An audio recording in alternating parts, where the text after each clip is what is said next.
Good morning, everyone, and afternoon, Jamie. It's a pleasure to be here. Thank you for having us. Saskia and I, as Joanna has said, are going to present this together. I will present seven pillars of the six pillars of the seven pillar model, and the seventh is about career paths. So Saskia will elaborate this with much more detail as she has done a lot of work on developing this at the VIB. So who am I? My name is Erin Transfield. I am the head of the bioimaging core at the VIB in Ghent. It's important to say we have a sister facility at the site in Leuven. So there are actually two bioimaging cores in the VIB portfolio. I am the leader of the one that is located in Ghent. So what is the VIB? Who are we? Just to give you a bit of introduction to this institute, the VIB is the Flemish Institute for Biotechnology. It is a life science research institute in Belgium, spread across the Flanders landscape. You can see that there are sites in Ghent, but also in Brussels, Antwerp, Leuven, and Hasselt.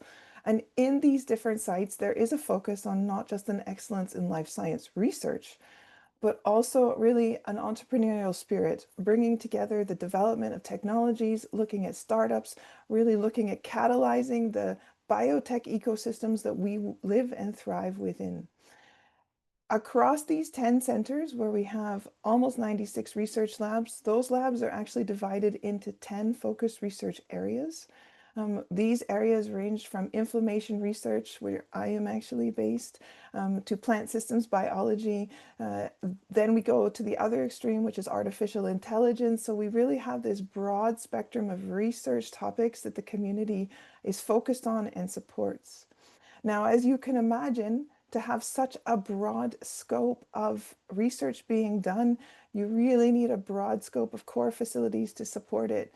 So the way that the core facilities have been branded at the VIB is the VIB Technologies. We are a unified center. You could almost consider us the 11th center of the VIB, spread across those 5 sites.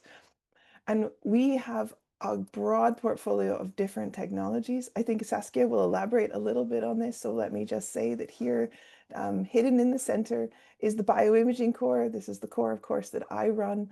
And we have some very interesting support services that I think you might be curious about, such as the technology scouting that tries to help us see the future of what's coming for all technologies, including imaging, and also our research data services, because as we all know in imaging, we generate very large amounts of data. So the question is, how do we manage it? What do we do with it? How do we make sure that it's properly documented? Now, I've been saying we, so I just like to put the faces to the team that I am very fortunate to work with. In the bioimaging core in Ghent, we are 12 people, although we're not all full-time FTEs focused in Ghent. So we are just under 11 people working in the core as of September. We have a new addition because we are expanding our portfolio. We do 3 topic areas. We have light microscopy, an excellent team dedicated to supporting all light microscopy needs you can imagine. We have one for electron microscopy as well, and this team is the one that is currently growing and shifting a bit as we are going through an interesting transition where Heat, one of our most senior members, will soon retire. This will be quite an adjustment, and we're trying to expand our portfolio to do much more service into the cryo-EM perspectives. And then we have this bridge, 2 courageous souls who try and build a bridge of data analysis between the light microscopy and the electron microscopy and really support our community and how they work with their data. They don't do it, they help them do it. And Tatiana and Benjamin, they're actually the 2 people I was alluding to. They not only help our core, they also help our sister core in Leuven. So they're divided between the 2 sites, trying to support an amazing, very large community of scientists who are doing bioimaging research. This talk is not about our technologies. I can give you a whole fabulous presentation about our microscopes and our equipment, but that's not for today. If you have questions, please don't hesitate to reach out and ask me. I'm happy to talk about what we do. But today the goal is to talk about careers. And so I have added this in because I thought you as a community might be interested. What is my career path? Who am I to present to you what I see as the vision for future-proofing core facilities? how can this actually be something like what is my background to give me credibility? So I am Canadian. I did my PhD at the University of British Columbia, focusing on how air pollution alters the ultrastructure of the cardiovascular system, looking at how our environment affects our body long before anybody, well, it was just becoming an interesting topic. I did this using electron microscopy at a time where people told me electron microscopy would soon die. Here we are, quite a few years later, not dead. I followed the thread of dust to a very exotic dust. And I spent my first postdoc at NASA studying how lunar dust affects the body as well, the lungs, the eyes, and the skin. It sounds very fancy and very exotic, but let me tell you, it's exactly the same methods as what we did for air pollution. So following the thread of technology through this, it was identical, just a very cool dust. I did, however, miss electron microscopy. The EM on lunar dust had all been done long before I arrived, so I didn't get to do any electron microscopy. It was more toxicology research. And so I was drawn across the ocean to the European Molecular Biology Laboratory, where I could really focus again on electron microscopy. And here, what I did is a project using electron tomography, advanced methods of sample preparation like high pressure freezing, getting into the world of cryo when it was just starting to be developed, to study the ultrastructure of the meonic spindle. Unfortunately, scientifically, this project was a disaster. In 2013, we did not have the capabilities to handle the 4 terabytes of raw data that I generated in half of a data set. And so that data is still sitting in hard drives, lonely, wishing for some attention. But what this position did teach me was how to troubleshoot a protocol from start to finish, how to explore different technologies in a way that would really enable me to understand what I was doing to my samples to really get the best out of it. And also the art, I will use this word a lot, of MacGyvering, understanding what the technology is doing. So EMBL really equipped me for what entering into the world of core facilities. In 2013, I was invited to move to Portugal to build and ultimately run the electron microscopy facility at the Instituto Gulbenkian de Ciencia. And there, I was there for almost 10 years, a bit more than 10 years. And then last year in March, Saskia moved up to be deputy director of the technologies platform, which left a lovely opening for me to sneak into and replace her as the head of bioimaging here in Ghent. So this is my trajectory. What's probably of interest to this group is I have been affiliated with core facilities since 2009, first as a student embedded or a postdoc embedded in them, and then ultimately I've moved through the ranks and now I lead them. So what have we seen over this time? Well, we have seen really, and I think this will come as no surprise to anyone in this community, an evolving role of core facilities. It used to be, and this is in the past, a place where people could go and access high-end equipment. It was a cost-effective location where you could really go use big microscopes, use expensive tools. What we've seen over the last 20 years is this has really changed. Now it's not just a place to use the equipment, it's really a place where you can not just learn how to use it, you can get support on it, you can learn about sample preparation. Really, as we call it, it's a knowledge center. We're trying to pair a broad spectrum of equipment with expert guidance so the community can get the best out of their technologies. And last year, Saskia and I put together a publication, and this is what we're going to walk through today, really just elaborating these areas in more detail, how we envision future-proofing core facilities with what we called the 7-pillar model, the elements of core facilities that are essential as we define where we're going in these next 20 years. So what did we come up with? Well, at that point, I was brand new at the VIB, and I didn't know that I essentially just copied the University of Ghent logo by adding a bunch of pillars. But that was completely by accident. But what we have is this model of core facilities. And what we have are these 7 pillars, and they're standing on a foundation of 3 very important steps. So let's walk through this and look at them one by one. So what is a foundation? Let's just differentiate this slightly. The way we defined a foundation, it's really something that's central to the entire institute and not specific to the core or the core program. This is to say that we in our core facilities rely on these elements to be in place because this is not necessarily our role and our task to get these elements set up. So what are these? There are three of these foundations. The first that I'll introduce is the framework foundation. And so elements of the framework of our organizations includes things like a modern human resources team. If I were to have given this talk 6 months ago, especially to our American colleagues, I would have brought up an awareness of topics like the EDI community. Now, as the politics around this shifts, it's a great illustration that to be successful as we navigate through these landscapes, we have to be very flexible on how we even just term what we're doing in our human resources team. The next element is an active grant office. It does not matter how big, how rich your institute is, it will never have enough money to fund all the equipment our scientists want. I think there's just never, the bucket's never big enough. It doesn't matter where we are. So we need an active grants office to help us search for opportunities, to help us build networks and collaborations, to help us find the money for investment and also maintenance of our equipment. We need an efficient procurement team. If we buy equipment and it just sits, if we have the money and we can't buy it, what do we do with it? So we need to be able to buy it. We also need an efficient communications team. It's so important that our scientists know we're there, but also that our public knows that we're there. It's important that people know in the community what we're doing, that we're there to support them, that the community maybe in our, I would say, as an example here in Ghent, that maybe VIB knows what we do, but maybe the University of Ghent doesn't. So it's also sort of that broader scientific community around us. And we should not be doing this alone. I don't think this should be really supported on an institutional level.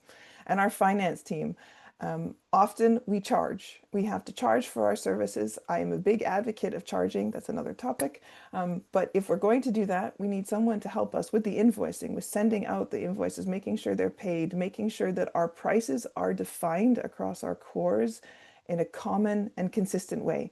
If I define my prices one way and my sister facility in Leuven defines their prices the other way, that would make no sense. It makes sense we do this in an institutional, in a broader way than just single cores. Moving on to the second foundation, it's the operational foundation. There could be many aspects of this too, but the two I wanted to highlight here are in how we operate the cores broadly. There should be clearly defined core facility budgets over time. And having experienced shifting budget portfolios in the past, let me tell you, this is really hard. It doesn't matter whether you have €5, €50, 5,000 or 5 million. You need to know how many euros you have to run your core. Yes, it's very hard to run it, in fact, quite impossible with €5, but at least you know what you're working with. If you have, as I've had it in the past, that the 5 becomes a 50, which then becomes 5,000, and then it's back to 50 again, you cannot plan the future. You cannot look forward to what's coming. You cannot strategize how you will invest in 2 years, 3 years, 5 years. So clearly defined budgets over time. Let us actually have a plan as we move forward. The next element is a proactive and well-trained facility leadership. And this is something that, as you may know, I'm very passionate about. We are trained as scientists. We're not trained always on how to manage a team and how to be a leader. And this is something that should not be done based on individual cores, but again, at an institutional level. There should be a cohesion to how this is approached. Moving on to the next foundation, it's the cultural foundation. A clear vision of what the Institute is doing. This is very important, and I can give the nice example of VIB. VIB actively wants to support the research community around them, including startups. That means that we actually have a dedicated person to help bring the companies in so that we can collaborate with them, that we can work with them. There are someone helping us with the formal contracts that many companies require. This infrastructure needs to be in place. If there isn't a vision of supporting that kind of community, then it may not make sense to have a business liaison like that. But as our vision, the Institute, the VIB Institute has the vision to support this, it makes sense that they have this infrastructure in place. Outcome focused policies. So what are we focused on? Where are we going? What are our KPIs? Also a culture of training and collaboration across core facilities as as well as within the cores. This is obvious. We don't stand alone. We'll come to this a bit in the other pillars. Oh, this is a whole topic on its own. Policies of authorship on publications. I will bring this back again when we are looking at the transparency pillar, but it's something that should not actually come from each individual core. It should come from the Institute. What is the policy on authorship? And then a strong investment in core facilities as opposed to putting single instruments in research labs. And we have talked about this as a community a million times, and yet just yesterday I heard another example where someone is trying to get a standalone instrument in their lab because they don't want to share. So I think, we're getting there, but we still need to push a culture of investing in core facilities because this will bring us maximum efficiency.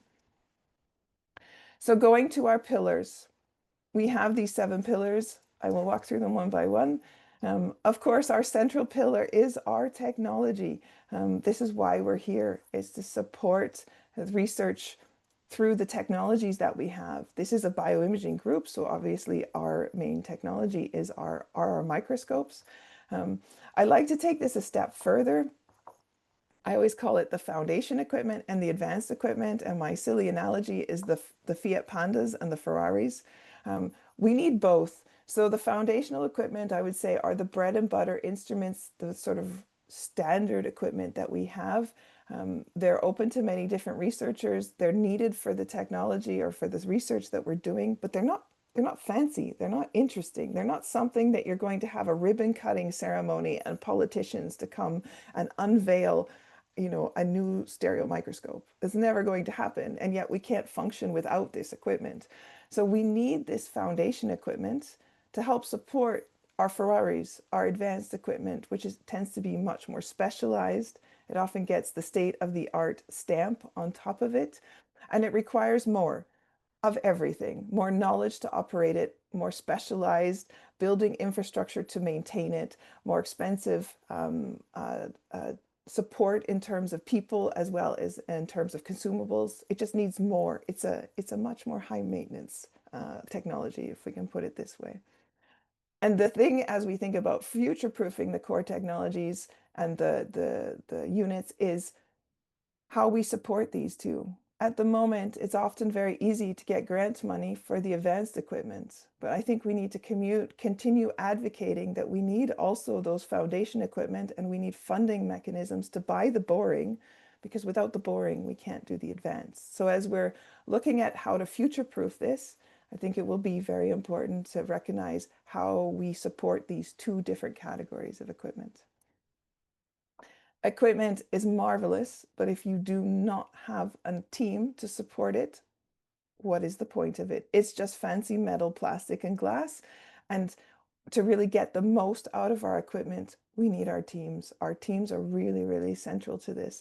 So I see our core facility staff as the expertise bridge between our research scientists and the technology. They're there to really make these equipments make these microscope, make our equipment shine and really support our community, make it do what it can do. Members of the core facility team will not have the same phenotype of personality and approach to science as someone in a basic research lab. And we think there are elements that are very specific to the core facility team, such as not just a scientific curiosity, but also an interest, a technology curiosity. We get excited. I am fully guilty of this. I get so excited about new technology. And this is the kind of people that I think really thrive in a core facility. There's also the need to want to help, a service-oriented mindset. You don't need to be the person on the stage who gets all the accolades when you're in a core facility, because often we're not recognized in this way.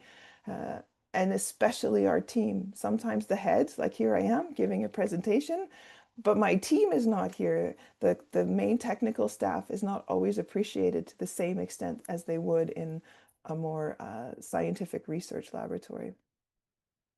And there are important skills to recognize. You know, we need to know our technology. Yes, it would be even great if we knew technology from a few cores, so we can do multi-core, cross-core collaborations. But we also need to know a lot of soft skill it to really do our job well in terms of communicating, sometimes conflict management, sometimes, and actually quite often, teaching our community. It's important to say that those skill levels will depend on the level of the person in the core facility. If you have a senior person, they will be very different than if you have someone who's much more junior and who's just joined the core facility. And I think this will be a very important element of number 3, the career tracks. And I will just say, as I have promised, Saskia will tell you all about this in just a few minutes. So number 4, the fourth pillar is the training pillar. Training is fantastic and amazingly complex. When you think about it, what we do in core facilities, it's extraordinary, especially as so few of us have been trained on how to train. So our core facility team, they need to have both those soft skills and those technical skills. Where do they get those skills? Probably workshops, conferences, maybe targeted technology meetings.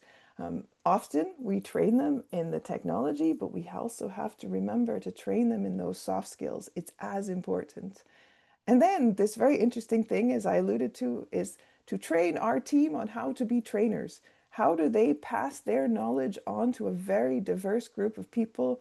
Some people who have just walked into a microscope facility for the first time, other people who may be developers. And so there's this humongous spectrum that our teams need to be able to work with and interface. Second to this is our core facility users. The entire purpose, that's why we're there, is to help them. How do we teach them? How do we help them know the techniques? How do we help them operate the equipment? Some ideas I put here are small or focused workshops where we can really sort of show a group of 10, 20 people the technology and how to approach it.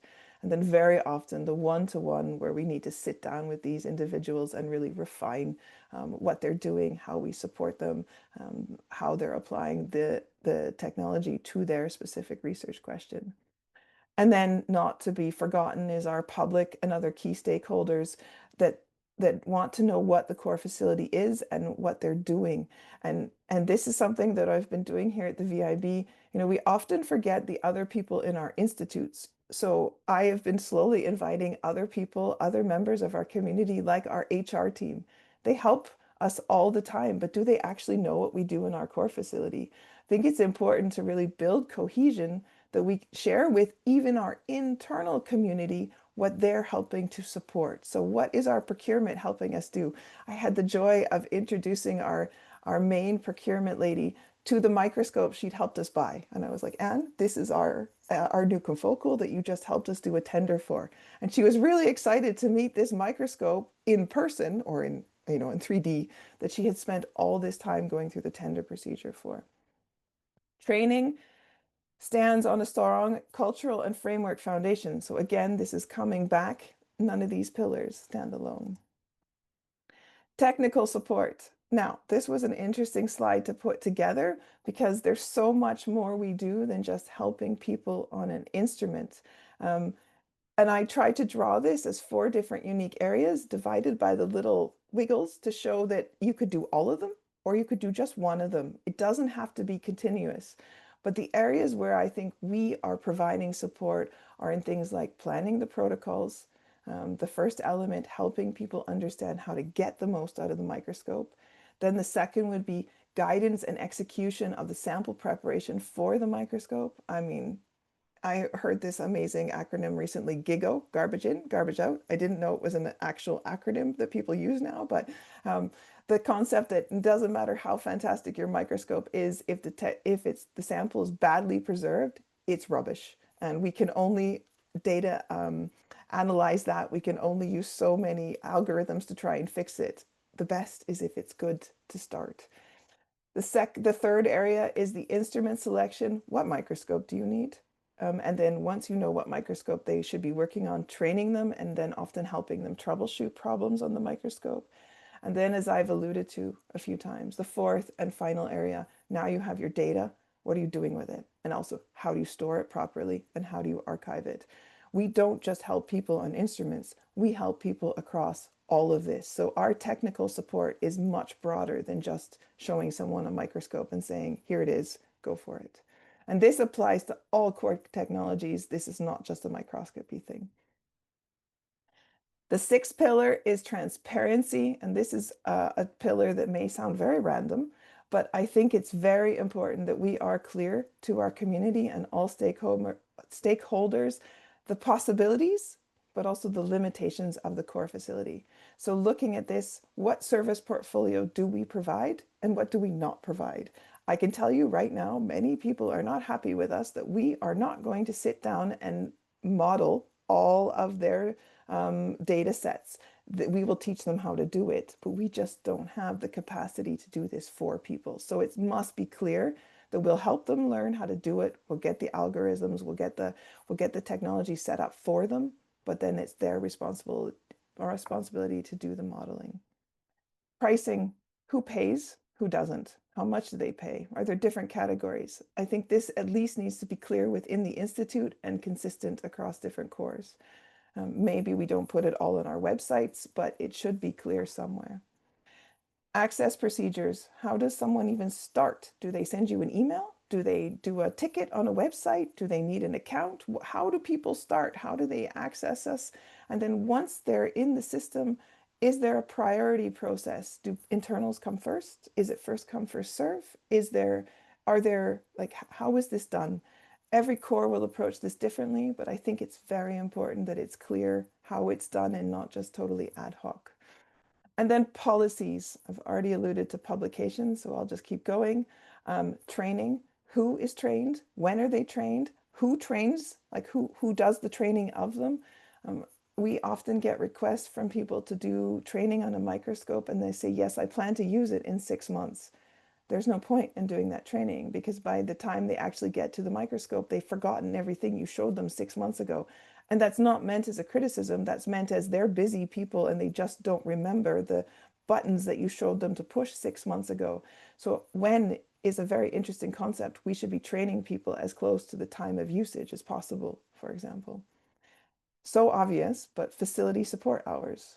When can users expect help? And when can they not expect help? If they show up at 8 p.m. on a Friday evening and expect someone to be there to help them, it should be very clear to everyone that's not going to work. So just simple things like what are the hours of the core facility, I think should be listed. And then this is an interesting one, data storage. Who is in charge of storing the data? Who is in charge of backing the data up? Where is the ownership of the data in terms of protecting it and archiving it placed? Is it with the groups? Is it with the core? This should be clear. And the last, as we are here in a community, I think this doesn't really need introduction. Core facilities do not stand alone. We are stronger when we are part of a community. And we need to remember the different elements of our community. So obviously, our researchers are essential. They are the people we're supporting. But we are also supported by the services within our institute, those grants offices, the purchasing office. And let's not even forget the people in our central kitchens who do our glassware cleaning, or the people who are cleaning our microscope rooms in the evening. Without these people, we could not do our science in a clean space. So our community is very important. But looking outside our institute, we also have a community like this, our international technology experts. I have just gone through the transition of being an EM person who's now also running a light microscopy facility. And I have relied heavily on the international community to help me learn more about the technology of light microscopy. I could not be doing what I'm doing without my community. And then someone I think we often forget is, as I've put them here, the technology developers and our technology providers. And what do I mean by this? I mean our companies.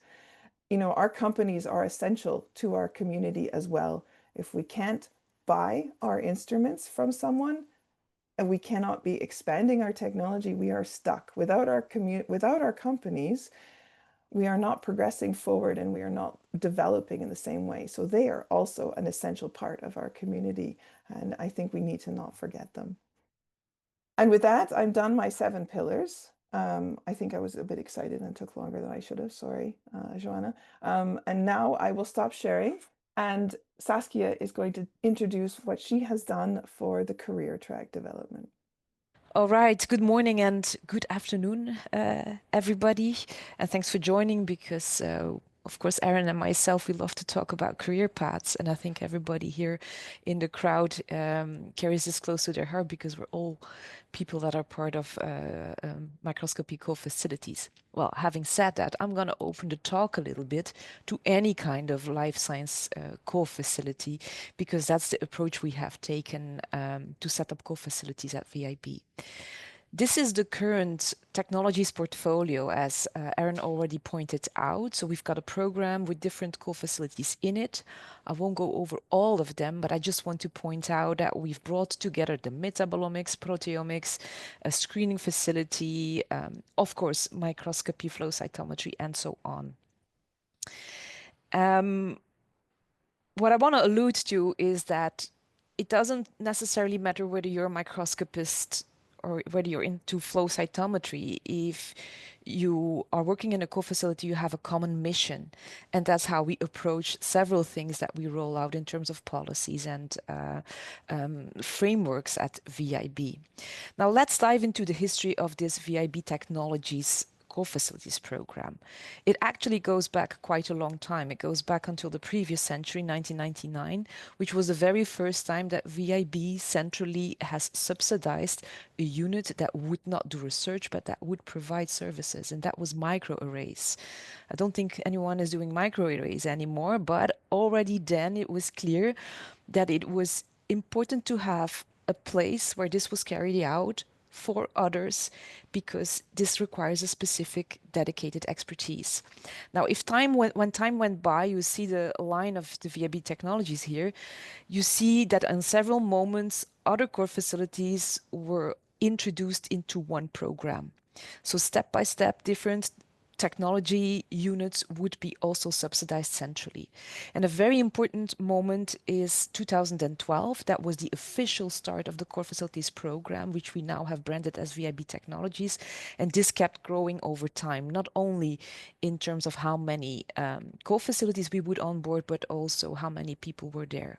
Just to give you some idea, in 2012, we were 22 people. Today, we are 128 people in that core facilities program. And it's not because the institute has grown at that rate. It's just because these kinds of jobs have become more and more important in a life science organization. This is my personal story.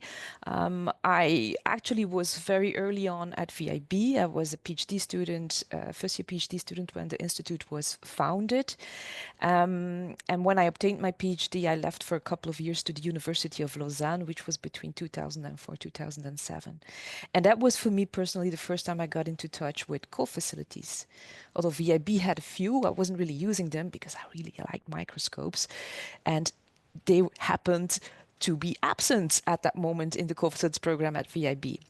In any case, I went back to Belgium, did a postdoc, but it really stuck to my mind that this was such an exciting place, this co-facility that I would go up to every so many days to do my research in Lausanne. And then I started thinking at some point, how do I want to be a scientist? And I really did a very active decision to move into a core facility. I was given the chance to join a very small core of Chris Guerin, which was not yet part of the core facilities program. And I was happy and I was really glad I could help him to bring this core facility to the level of the program, because in 2011 we received a very big grant, which would give us the chance to set up 3D electron microscopy at the VIB. As time went by, I got more into the management to eventually take over the responsibility of running the core in 2017. And then, as Erin mentioned, 2 years ago, I switched to become deputy director of the VIB Technologies program because I really like to work on the level of this coherent set of facilities and hope I can have some impact there. I also have to say, a bit referring back to what Erin has pointed out, in this orange period, I also received a lot of training, and it was very often about the transferable skills, not necessarily about the technical skills alone. Just to point out that this is a different, the orange job, let's say, is a different job than the green job, and that's what this presentation is all about. Now, a steep growth of core facilities has been going on since 2012, but in particular in the past 5 years, we have again witnessed a steep growth. What you see on the left is the growth that we've undergone in a 5 years period, and you can see that from around 70 people, we've gone up to more than 110, and that's quite that's a big growth, and it's not only happening at VIB, it's happening everywhere. If you look at the graph on the right, there you see the average age category of people in the core facilities program. And what you may see is that between 2019 and 2023, we have become younger. That is because when we've hired new people, we're more and more hiring younger people. And that's also interesting. On the one hand, I think the core facilities are mature enough to onboard people early on in their careers and train them from the very start. And on the other hand, it also points out that more and more young people earlier on in their career decide to go and work in a co-facility because these are interesting jobs. Erin also pointed this out. Co-facilities as such have evolved. It's used to be places where you would go for the equipment. Of course, it still are the places where you go for the technology, but having the right expertise around to support that technology has become more and more central. And that's when we need to start thinking about really making a big point about these careers because we are here to stay. I think co-facility staff will really keep increasing. And our estimation is that up to 30% of the jobs in life science research will go to the people that are more involved in technology rather than in the biology. So years ago, we really felt we needed to do something with career tracks, and it starts from the reasoning that it is different than working in a research lab. It's one of the ways that you can be a scientist. So we had a staff of I think it was around 40 people if we go back to 2020 or something around that time. And we asked all of the people in our workforce that had experience in a research lab and in a core facility if they perceive it as a difference, as it's something different from really their own experience. And here you can see some answers that they've put. I won't go over all of them, but what I want to point out is on the left when they talk about their job in a core facility, they very often talk about the fact that they're working in a team. It's less individual that they are carrying out their job. They also get in touch with a lot of different projects. They're recognized as, having a real expertise. They're very proud of that. One of the things they also point out is that they have less long-time term worries because this funding usually is more stable than in a research lab. It may not be the case everywhere, but in most of the cases, institutes will try to have a more stable funding for their core facilities just to avoid that it's subject of fluctuation in budgets, which would mean that you lose expertise and have to onboard new expertise all the time. In the research group, their experience was that it was a little bit less certain future. But what I also found interesting is that several people pointed out that they had more routine work in a research lab than in a core facility. So this is what I'm showing you here is a distribution of how the different people in the core facilities were categorized in 2020. And the framework that was used here is a traditional framework of a research lab. That was all we had at VIB. So on the right, you can see the legend. You were either a group leader, You were either a postdoc because you would have a PhD, you would have done a PhD, you were be either a PhD student, and if you were not doing a PhD, you would be categorized as technical staff. But what you see is that there's a very different distribution between the research labs and the core facilities. At that point in time in 2020, we had no PhD students in the core facilities. And although 14% of the staff was put into the postdoc profile, these people were not really doing postdoctoral research. And it also didn't really tie in whether they had a PhD diploma or not, because we also in the technical staff had people with a PhD diploma. So it looks like this is not a reference to really subdivide the different levels of responsibility. But what is very striking is that 70% of the staff was categorized as technical staff. And that's quite a big group of people. And if you would look at what types of tasks and responsibilities they were having, there was quite a spread in that group. So we need more resolution in that group of people. And that's something that we took along when we started this exercise. So here again, we are at VIB. We were back then in a situation where we had more or less stable funding for the core facilities, which is also interesting because it gives you the possibility to offer open-ended contract. Well, if you're working in a research lab, you go from one grant to another, and you never really get much further than 3 to 4 years in terms of funding for those people. So we all agreed with the different core facility heads that we needed to set up core facility career tracks. What did we want? We defined that we wanted to have, first of all, a very clear definition of the job in a service setting or in a research lab. We wanted to have tracks which we can apply to different core facilities, not only imaging, not only flow cytometry, but really something more generic over the different technology disciplines. As pointed out before, we were where we needed more resolution, so to say, in the technical staff profiles, and wanted to avoid that we would have different functions, different tracks for different functions. So whether you're very often in the lab, whether you have a more organizational function, whether you're into analysis, we wanted to have a framework that would fit for those different functions. Now, I'll admit we've talked about this and talked about this and talked about this without doing much for many years, not only at VIB, but also in the more international community. And it was a topic that was on the CTLS conferences, for instance, from day one. From the very first one, it was always a topic. An afternoon or a whole morning session would be dedicated to it.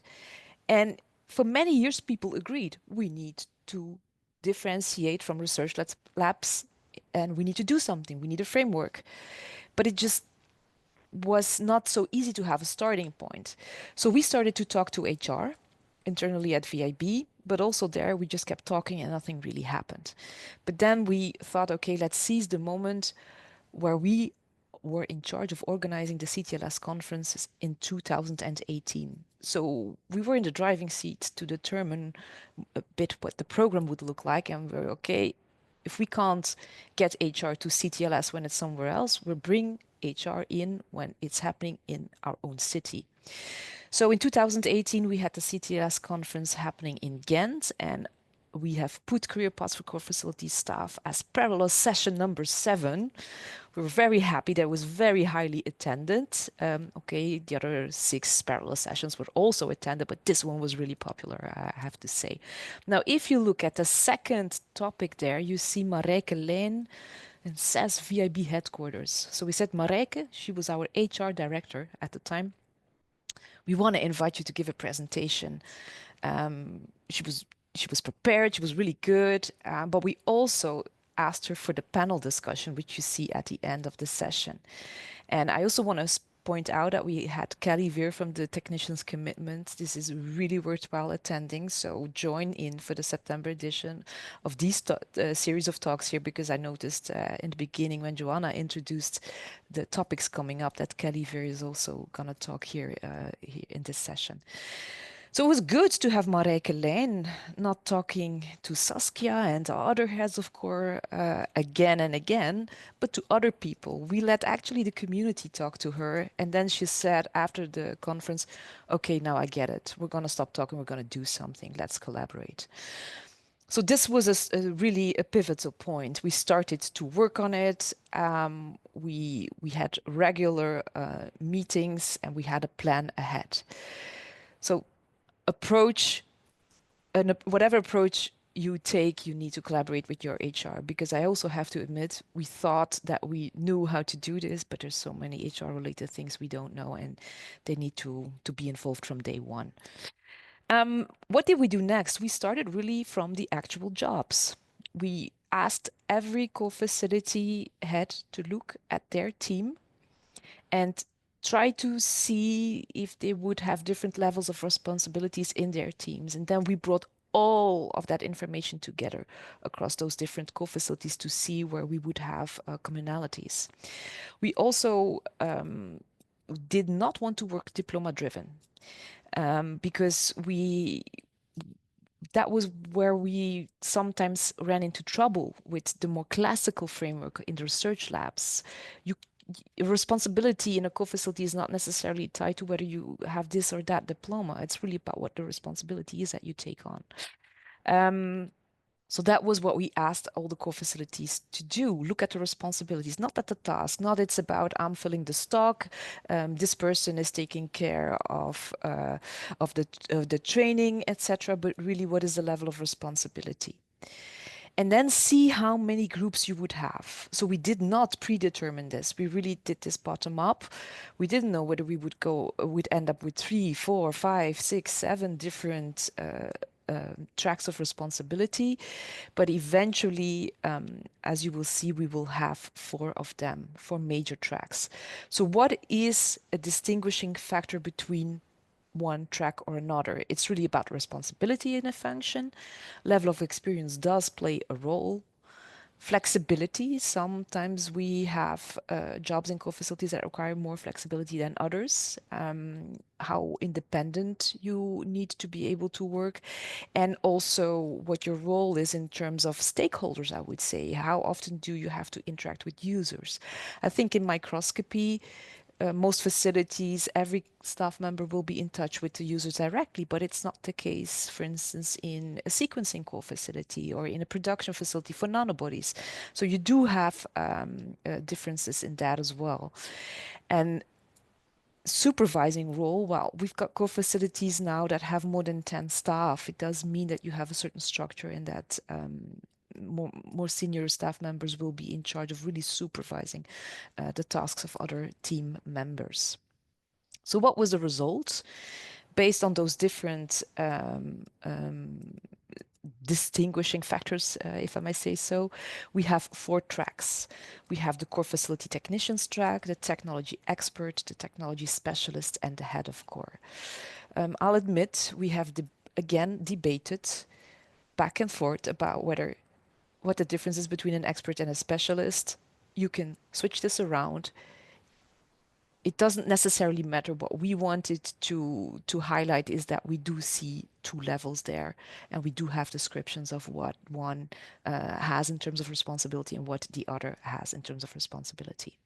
Now, in those tracks, we also have what we call subtracks. So eventually, there are many different possibilities, let's say, in which a co-facility member can move, because it's one about describing what the job is. 2, it's about describing where you are in this scheme of responsibilities. But 3, it's also about being able to move and get promoted in your career. And with promoted, I don't necessarily mean that you get your paycheck increased. It really means that you can offer people a next challenge and that you have a framework in which you can work.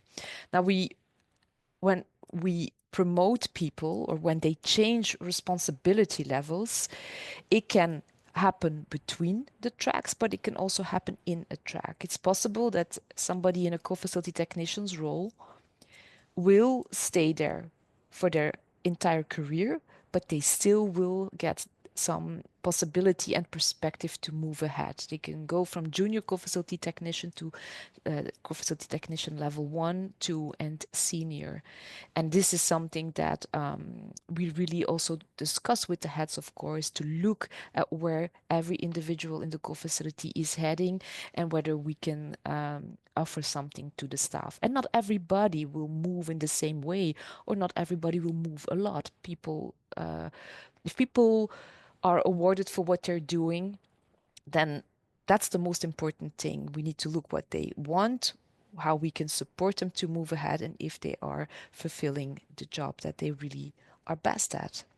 So, what was the result of implementing a new core facility track? So, we have the core facility technicians, experts, specialists, and head of core. If we look at what happened between December 20 20 and January 2021, because we shifted at that moment. You see on the top panel what happened for the bioimaging core, for instance. The bioimaging core, more than 80% of the staff was technical staff, but by introducing the career tracks, you see that half of the staff is technology expert, and that means that in by introducing more resolution, we have a different distribution in the team of the bioimaging core. On the lower panel, you see the bioinformatics, and there you may see that we had half of the staff was postdocs, the other half was in the technical staff. But by introducing the experts, we have a different distribution. And you see that 14% there are now core facility technician, which previously we had in the technical staff 43%. So you see that also there, this has been really meaningful to introduce the core facility tracks. Those are two very different core facilities. So what was the result for the entire core facilities program? Well, we had no PhD students, so we only had three categories. You were either head of the core, you either had a postdoc, you either had a PhD diploma, or you were technical staff. But with introducing that, you see that the result is different. And what you also see is that it moves between the purple and the purple. So in the 14% on the left, those were people that were holding a PhD, but not everybody holding a PhD was there. So that's where I got confused. But it doesn't necessarily translate just to move from purple to purple in the new core facility career tracks. We really looked at what those people were doing, and 7% out of them would be what we consider the specialists. We have a quite high percentage of heads of core, but that is simply because back then the units were relatively small. It's not we have one person core facilities and then you are the head of core for yourself. It's simply because back then we had lots of core facilities which still were in, yeah, with sometimes 2 or 3 people in the core facility. When we did this, we heard from other institutes that they were interested in this story. And they convinced us actually to write up how we've done it. We've published this in June 2022. The description of the co-facility tracks is also open, and it's open for everybody to be inspired. That's also a take-home message. Be careful, don't just copy paste this, but look at what your environment needs. We're quite happy that we see that several organizations have taken it on. We've been to FMI to go and talk to them how we've approached this. In the meantime, they have their own core facility track. IMCB also has introduced it. We've seen it also at the Karolinska Institute and so on. So for anybody that wants to get started with this, we're more than happy to engage in talking further if necessary. But I think a very important point is to start really from what you already have in your organization and see what you have in your core facilities program. We are 4 years down the road. So how do we look at it now? Well, there's definitely more clarity for the staff on what is expected from them. What we also see actually is that it's easier to have description for vacancies. And we see there's a lot of applications coming in. It's actually the last point here in my slide. I'm not sure if there's more people applying because we're able to describe better what we have or because we have a core facilities career track, but I do see that the crowd of people that are actively applying for a job in core facilities is really growing, and we see a lot of good talent joining in. And definitely, we see more and more people that do this because that's what they want. This is their plan. This is not a plan B. That's really good news. Now, other things I want to point out is we really also have more unity amongst the staff because an expert in one core can relate to an expert in another core. They find each other. We also bring them together literally on several occasions, and we definitely had to bring them together for this because we didn't just roll this out by sending an email. Hey guys, from now on, we've got new facility career tracks. We really had information sessions that we did in the year before we rolled it out, and we really had follow-up sessions to see if for everybody it was clear what this would mean for them. We also see that there's more interaction between the heads and the staff. Sometimes the heads are saying, yeah, now the staff is all the time talking about the future they want to go to. Well, that was the point. We love that. That's what we intended to do. And we also see that the heads of court between each other talk more about how they want to promote their staff or how they want to train them, what is the next step for somebody. And I think that was really the point. We offer a framework to make the topic of core facility careers really central in the organization. But rolling out these career tracks is not a finish, not at all. This is really the start for many new things that we still need to tackle in this.